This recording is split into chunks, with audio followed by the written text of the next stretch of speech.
그래서 개딸이라 부르면 안 됩니다. 아, 성 춤밖에 안 지지층이라 하셨어요? 부르면 안 됩니다. 네. 실제 추미애 그 당선자가 70% 이상 지지도 받았지만 그럼 강성이 모두가 강성이라는 얘기잖아요.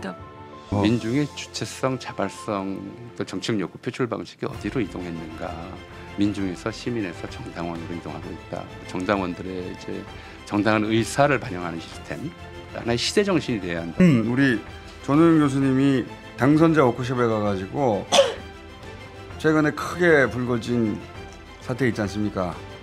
네. 의장 선출 과정의 사태. 그거를 당선자들 앞에서 강연을 하셨다고 하더라고요.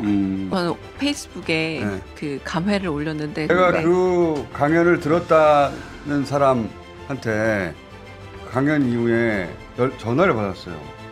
전우영 교수님 너무 대단하다고. 진짜 좋은 강의였습니다. 네. 너무 대단하다고. 그걸 이제 알았다는 거예요?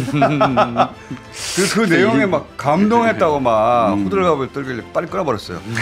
잘하셨어요. 한국의 이제 민주주의를 좀 실천하고 확장하자라고 하는 움직임들이 70년대에 본격화해요. 4.19가 있었지만 70년대. 그때 민주주의의 주체 이거 좀 짚고 넘어갈게요. 3.1운동 때 김일성 선언서 보면은 이제 독립을 선언하는 주체 5등이라고 했잖아요. 우리는 자해아 할 때 그 우리를 뭘로 표현했을까?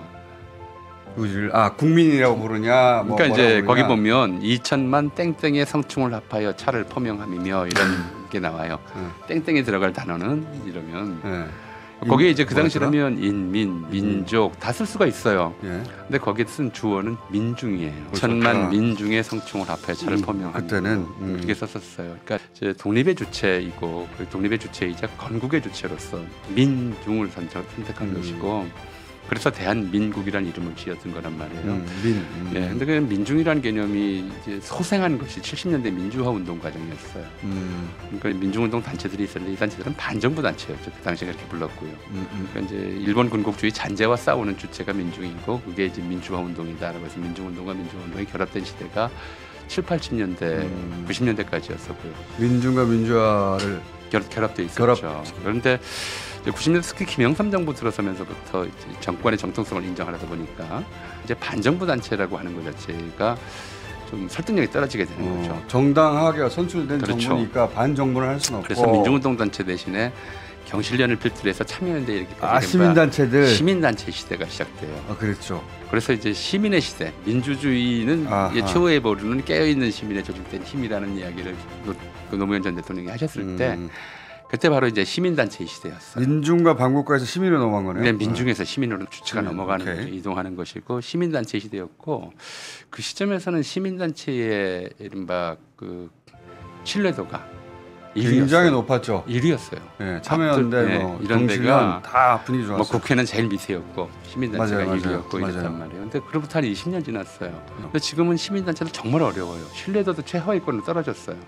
그거 참 신기해요. 예. 시민단체 신뢰도도 굉장히 낮았습니다. 굉장히 떨어졌어요. 그리고 시민단체에 돈 내준 사람들이 어디로 이동했냐면 정당으로 이동을 했어요. 그 말이 그 말이구나. 네. 제가 맞습니다. 저한테 전화해가지고 네. 그거 알아? 시민단체 시민운동이 정당운동이 된 거야? 막 그러는 거예요. 그래서 의원님 전화 끊어요. 그럼 전화 끊으면 했는데. 그러니까 이제 시대의 추이가 그렇게 변한 거죠. 민중의 주체성, 자발성, 또 정책 욕구 표출 방식이 어디로 이동했는가. 그동안에 우리가 한 50년을 놓고 보자면 민중에서 시민에서 정당원으로 이동하고 있다. 그런 점에서 정당 민주주의 또 정당원들의 이제 정당한 의사를 반영하는 시스템 이런 것들이 이제 하나의 시대 정신이 돼야 한다. 뭐 대략 그런 취지였어요. 시민단체의 시민들은 예. 명령을 받는 사람들이 아니거든요. 그럼요. 자발적인 사람. 돈 되거나 그런 사람도 아니고 자기가 자기 돈 내서 시민단체에 기부하고 적극적으로 활동한 사람들이었는데 그러니까 그런 사람들은 이제 시민단체에서는 적극 참여자였잖아요. 그렇죠. 근데 이 정당한테 정당으로 돈을 주니까 넌 가만히 있어라. 강성 지지층이라고 그래요. 그리고 돈 내고 지지만 하고 의사결정에 참여하려고 하지 마. 간섭이야. 그렇죠. 이렇게 그러니까 되면 이게 선생님 네. 말씀을 그때 요약했던 게 정치의 이상과 실현이 민중단체에서 시민단체에서 대중정당으로 간 거다. 그러니까 지금 말씀하신 것처럼이 아니라 이미 대중정당이 출현했다라는 그렇죠. 말씀하셨어요. 이미 왔다. 거죠. 왔는데 이미 그걸 의원들이 모르고 있다. 시민단체랑 관계를 어떻게 설정하지? 민중운동단체랑 좀 거리를 둘까? 가까이 갈까? 이런 정도 생각에 머물러 있는 거지. 이미 이 사람들이 정당 안으로 들어왔다는 사실 자체를 잘 모르는 거죠. 그래야 이게 이해가 됩니다. 예. 뭐냐면 전 세계에서 지금 유일하게 권리당원 맞습니다. 인구 비례로 권리당원 숫자가 민주당이 가장 많거든요.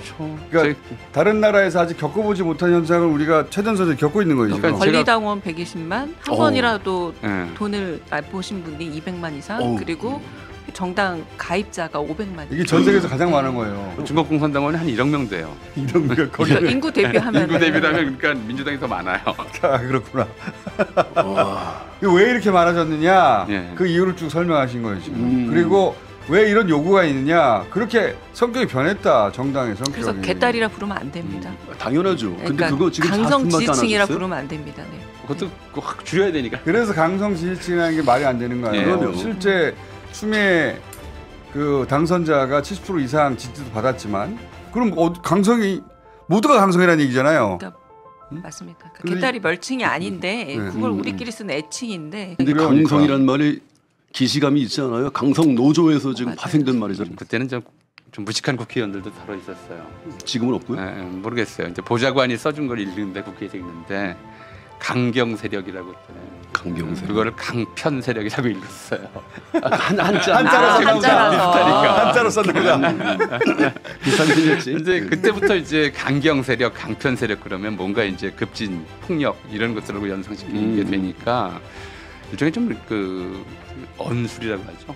그 프레임을 짜가지고 배척하려고 하는 거죠.